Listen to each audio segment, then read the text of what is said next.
Bine v-am regăsit, dragilor din Zodia Rac, oriunde v-ați afla.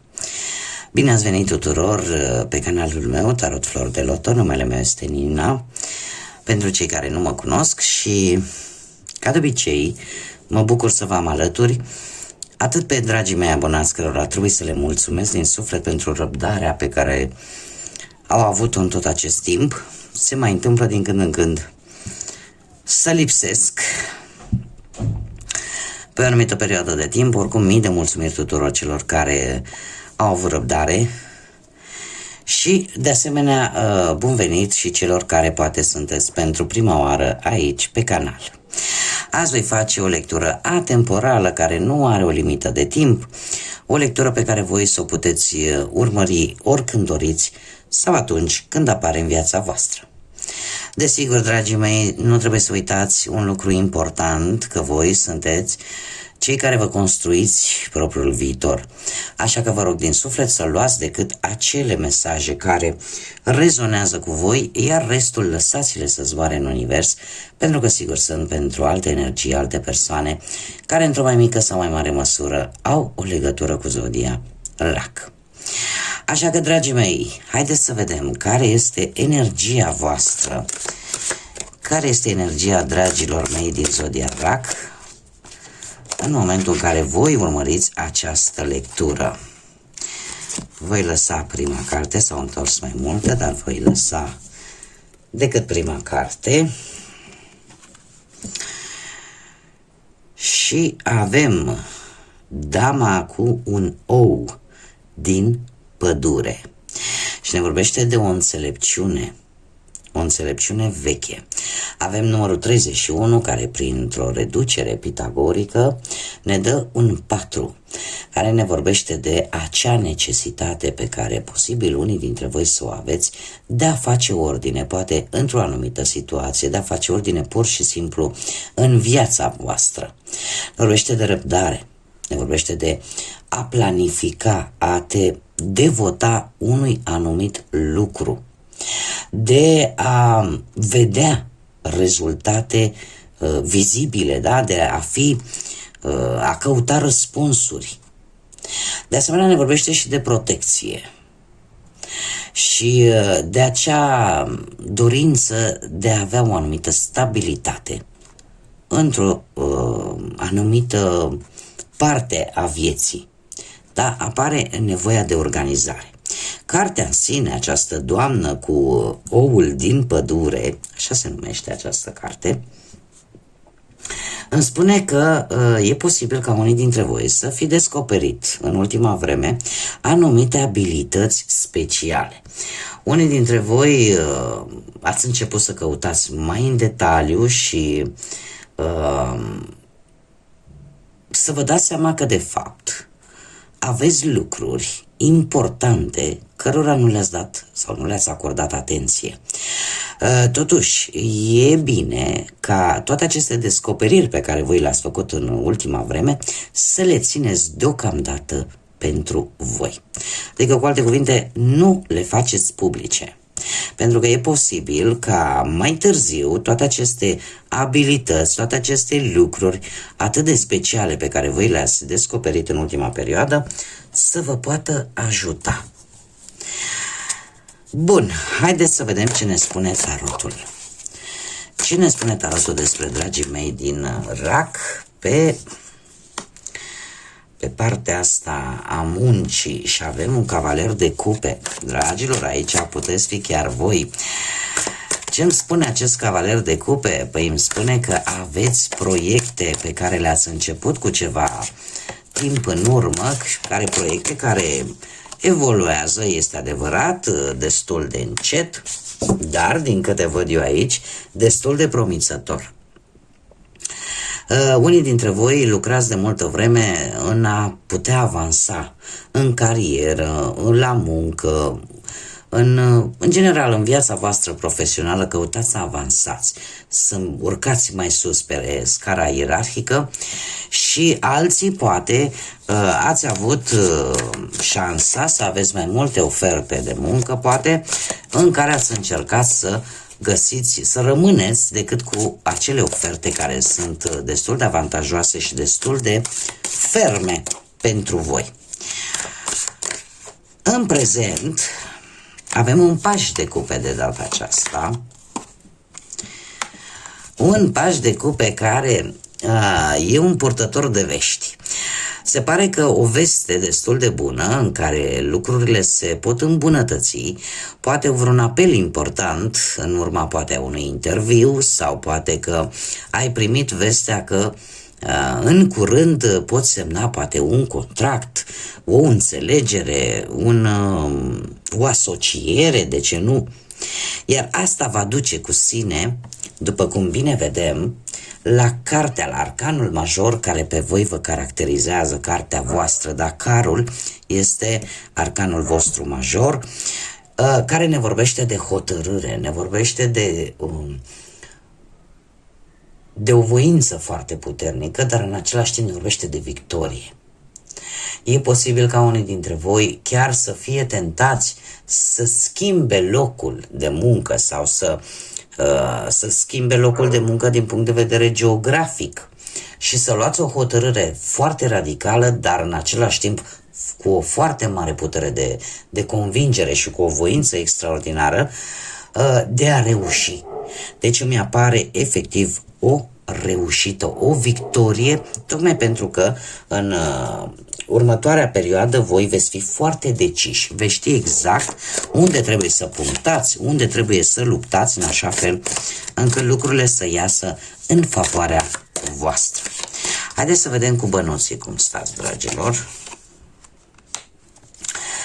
Foarte interesant. Unii dintre voi posibil să fie avut parte chiar de o moștenire, ceva care să fie avut legătură, o sumă de bani care să fie avut legătură cu familia extinsă. De asemenea, zecele de monede îmi poate spune și despre vânzarea, poate cumpărarea de anumite imobile de unde voi să fi scos ceva bănuți.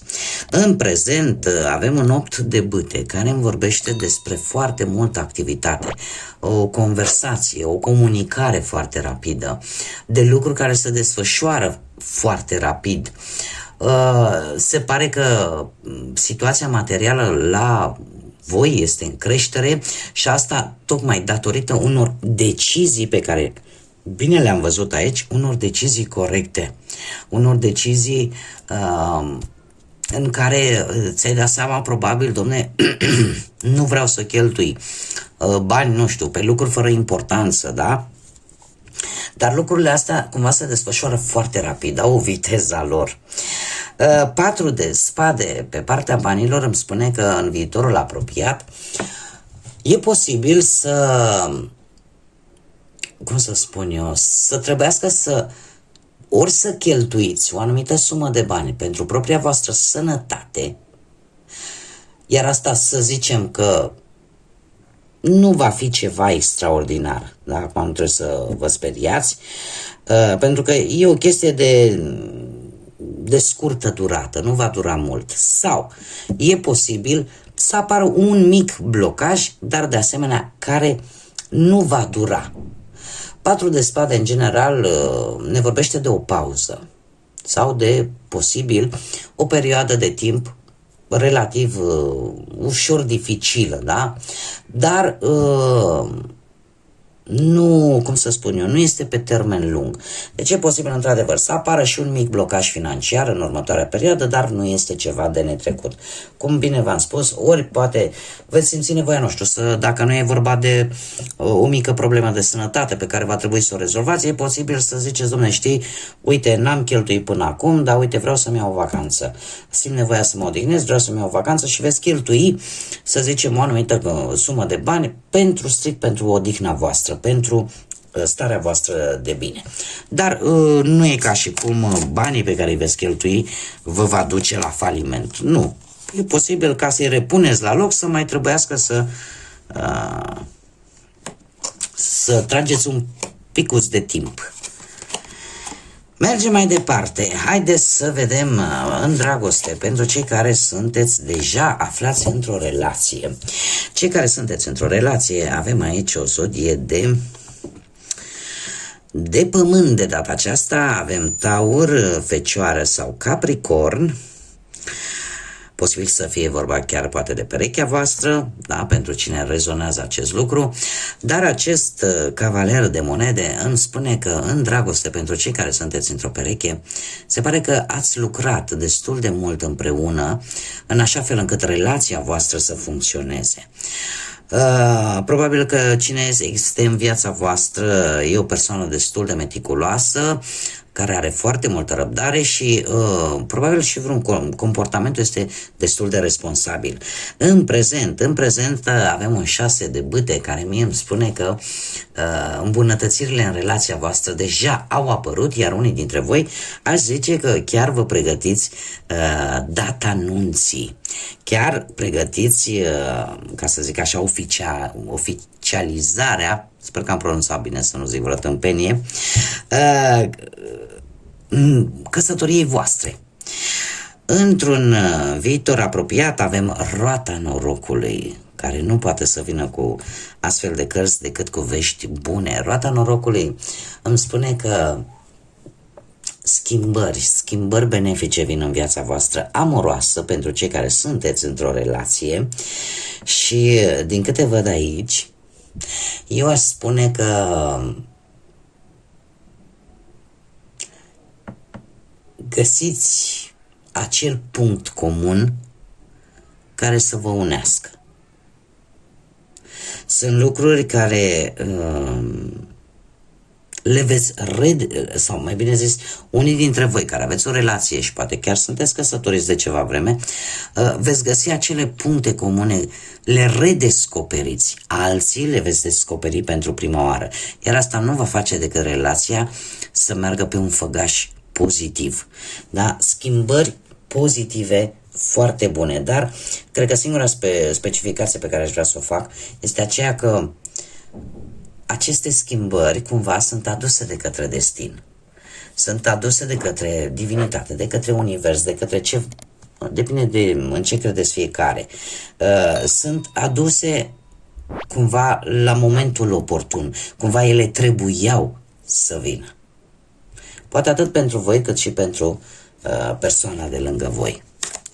Dar lucruri pozitive, schimbări pozitive vin în viața voastră, cel puțin pe plan amoros. Haideți să vedem cei care sunteți singuri poate în urma văduviei, singuri în urma divorțului, singuri în urma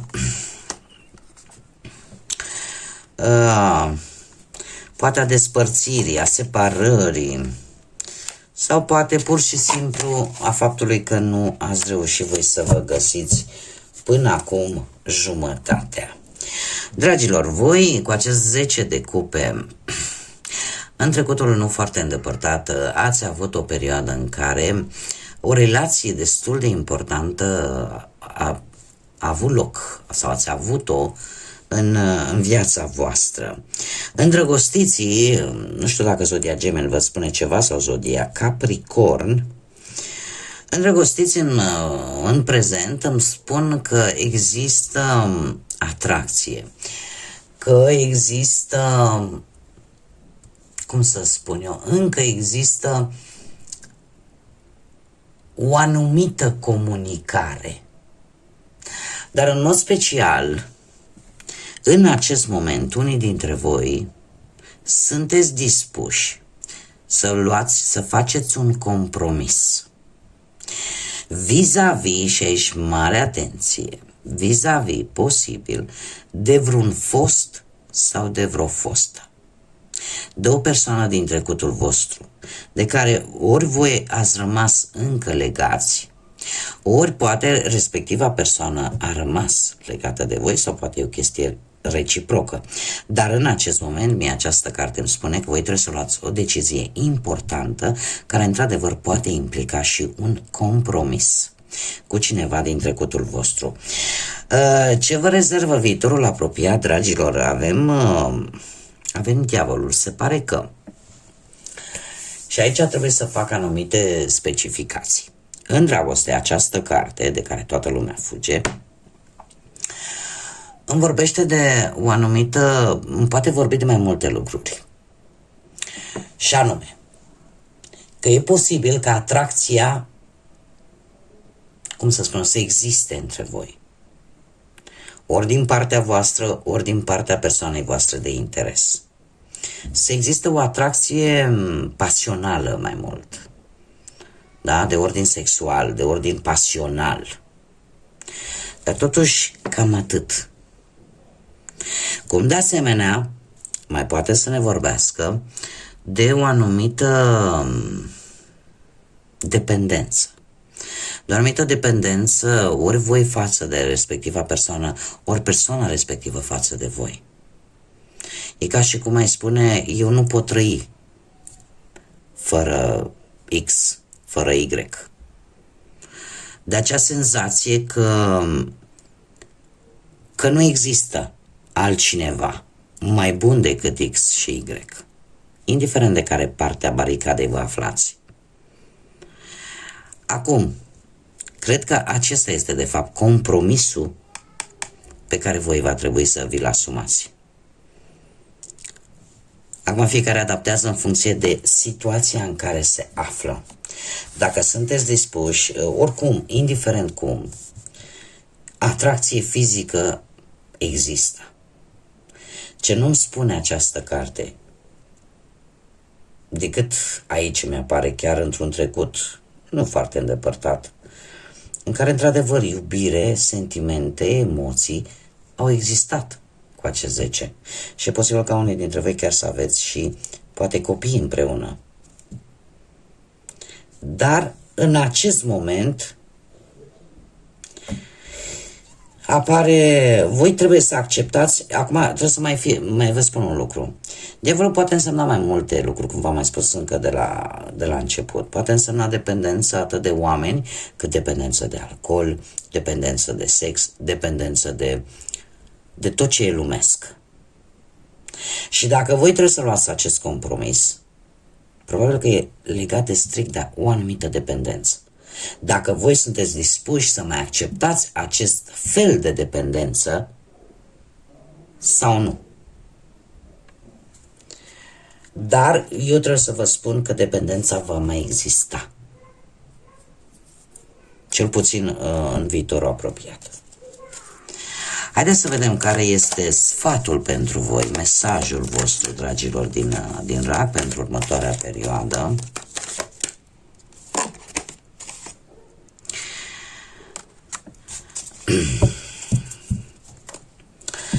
Ce avem noi aici? Și avem, lasă-te purtat de succes. Ești în acest moment pregătită să experimentezi abundența. Nu te uita în urmă la toate acele drumuri blocate sau la toate acele dificultăți prin care ai trecut. Pășește cu încredere și cu mult entuziasm în noua lume de posibilități. Este un îndemn pe care acest minunat oracol vi-l dă, și acela de a nu avea rețineri în momentul în care vezi că de fapt lucrurile se schimbă în bine. Cumva bucură-te de tot ceea ce reușești să realizezi, indiferent cât este de mic, indiferent cât este de aparent nesemnificativ, bucură-te de ele. Pentru că se pare că dacă te vei tot agăța de toate problemele, de toate obstacolele, de toate acele dificultăți prin care ai trecut cu ceva timp în urmă, nu te vei putea bucura de aceste realizări pe care le trăiești în acest moment. Este ca un îndemn, mai bine zis, de a nu nota în mările trecutului. Privește înainte și ai să descoperi o lume plină de șanse, plină de oportunități. E ca și cum ți-ar zice într-un mod mai simplu, lasă trecutul acolo unde este iar din prezent privește cu ochi entuziaști, cu bucurie către viitor. Cumva să nu vă lăsați angrenați în mrejele trecutului. Oricum nu are nimic nou să vă spun. Bun, dragilor, aceasta a fost lectura pentru voi. Eu vă mulțumesc din suflet încă o dată pentru răbdare tuturor celor care ați avut-o până în acest moment când am reușit să public lecturile cu care v-am obișnuit. Vă mulțumesc de asemenea pentru suportul vostru și desigur vă doresc ca următoarea perioadă să fie o perioadă cât mai plină de bucurii, cât mai plină de lumină în suflete, în gânduri și desigur de multă energie pozitivă, iar până data viitoare când ne vom reîntâlni de multă iubire, așa că să fiți iubiți, dragilor.